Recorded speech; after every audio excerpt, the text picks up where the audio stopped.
What's going on, guys? Flick here, and welcome to the 10,000 subscriber question and answer video. Sorry for this video being a bit delayed, but I thought I would get it out for you guys and answer some of your guys' questions. If you do enjoy these question and answer videos and IRL videos in general, make sure you leave a like down below and show your support for these kind of videos, and I'd be happy to do them more often for you. For this particular Q&A, I decided not to answer every single question I did get asked.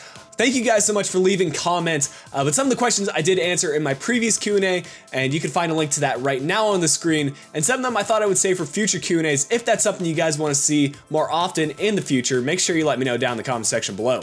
Jumping into the first question, or should I say first series of questions, a few of you left comments asking if I'm willing to branch out into other games, and I'm totally willing to do so, whether that's on FIFA and other game modes like Ultimate Team once Team of the Year comes around, or pro clubs with the Master Debaters. I'm sure quite a few of you guys are familiar with that. If you aren't, make sure to check out some of the live streams that I do have going on. But I'm also hoping to do IRL football or soccer videos. It seems to be really well received on YouTube, and I think it would be a lot of fun making them, whether that's crossbar challenge, penalty kick shootout, whatever it is. I really want to start doing it.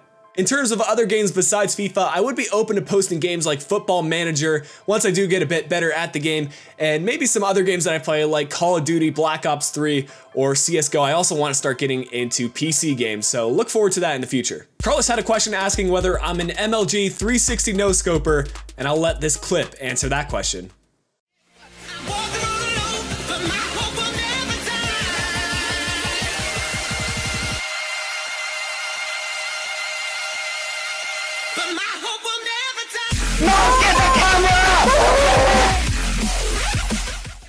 Shout out to T-Ray all day and B- for helping me out with that clip. You guys can expect my montage coming out in a few weeks. In regards to starting a YouTube channel, I think the most important trait for a YouTuber to have is passion for whatever it is he or she is posting. These days there's a market for basically anything, whether that's career mode, Ultimate Team, real life football videos, daily vlogs. You can find any of those things on YouTube. So with that said, you have to find a way to make yourself unique and make your content stick out from the crowd. I found that interacting with your viewers is something that I've enjoyed so much, and it's something that viewers seem to also enjoy as well. It makes them come to your channel and really feel a part of it rather than just watching your videos.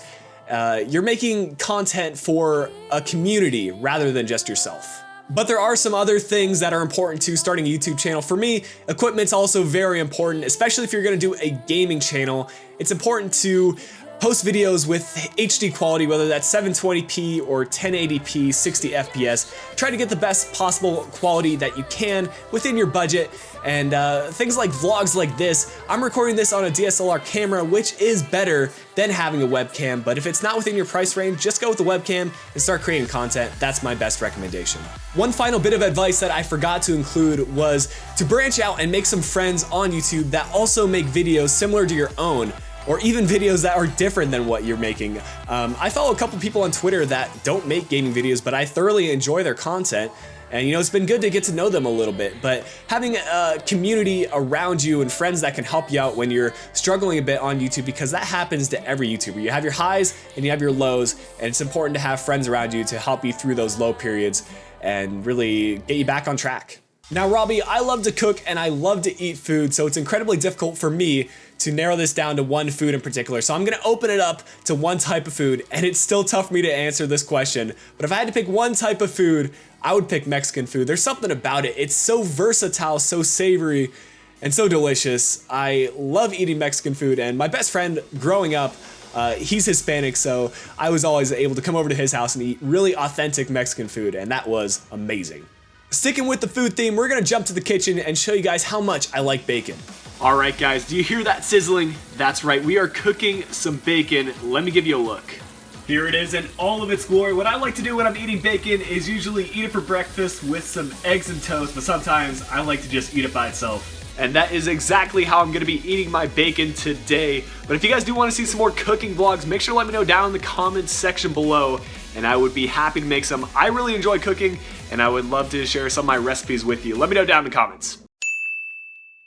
Joe had a question asking whether I like American football, and Joe, I absolutely love American football. I watch it pretty much every Sunday. My favorite team is the Green Bay Packers because that's the team my dad supported growing up, and I think that's the case for a lot of you guys in terms of watching football or soccer. You support the team that your family supported, and that was the case for my dad. He watched the Green Bay Packers. My second favorite team is the Seattle Seahawks because I am located here in Seattle, so I am still a big Seahawks fan. And I think I was pretty lucky picking those two teams to support. The Packers are always a pretty solid team when it comes to making the playoffs, and recently the Seahawks have had a couple of incredible seasons, and it's going to be very interesting this year in terms of the playoffs. In my opinion, the MLS is a very intriguing league and a very intriguing market.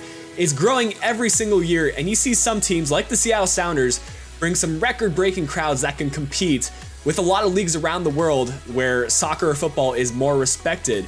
And every year you see notable players like Andrea Pirlo, like Steven Gerrard, like Frank Lampard come into this league and closing out their careers here.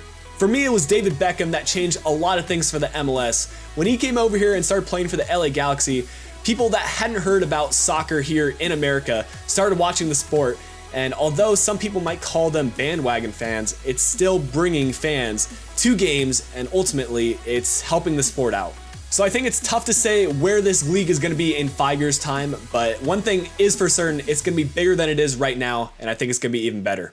In the future, I hope to show you guys what MLS games are like. I plan on going to a couple Sounders games this upcoming year and hopefully vlog it for you guys and show you what it's all about, what we do before the match, the march to the match, and hopefully some of the game footage as well. A few of you may already know this, but I am German and American. I have dual citizenship, so I'm a citizen of both countries. I live here in the States, but I was born in Germany, and I still love going to Germany, visiting family there, and really having a great time in Europe. It's different than here in the States, but in a good way. I really like the difference between the two countries. This question from Manic Badja is a tough one for me to answer. There's a lot of players that I've enjoyed using this year in FIFA 16 career mode that didn't stand out necessarily in FIFA 15 for me. But if I had to narrow things down to one player in particular, it's got to be a player from my West Ham save, and that player is going to be Mauro Zarate. He has stepped up big time in that save, and his stats might not be the best, but he just gets goals. And if you look at his rating compared to his stats, you would expect a much higher rated player. So I'd recommend you guys use him at least in career mode or ultimate team. And he's just one of those players that are consistent year in, year out, whether that was FIFA 13, 14, 15, or now in FIFA 16, Mauro Zarate is an absolute legend. I thought this final question was a great way to end off this Q&A because my future is still up for grabs. There's a lot of interests that I have and a lot of things that I'm passionate about, but I am not set on any specific path in my future. Of course, I would love to do this YouTube thing more often, but as things stand right now, it's just not feasible for me to do this as my only source of income and continue this full time. That doesn't mean I'm gonna be quitting anytime soon. In my opinion, every person that has chosen a unique and different career path as an artist, whether that's a YouTube creator, whether that's a musician, they've had to grind things out for a long time before they could ever think about their passion becoming their source of income. So I think that's the future for me. As long as I still enjoy making YouTube videos, whether that's FIFA videos, IRL videos, whatever direction my life and whatever direction my channel takes, I'm still gonna be making videos, whatever it is I'm doing. But with that said, I am finishing university this year, so I've already started to look at the job market and some possible job opportunities. Some of the job opportunities sees me moving from here to Seattle over to New York. Part of me wants to stay here in the United States because I still want to give this YouTube thing a go. I don't want to move to a place where I can't continue it. So that's a very important deciding factor for me. Well guys, I think that is a great way to end off today's Q&A. I hope you guys did enjoy this question and answer video. I sure enjoyed answering your guys' questions. And if you want to see this more consistently and more often, make sure to show that support down in the comment section below and leave a like on this video. But until the next video, this has been Flick. I'll be talking to you guys again soon.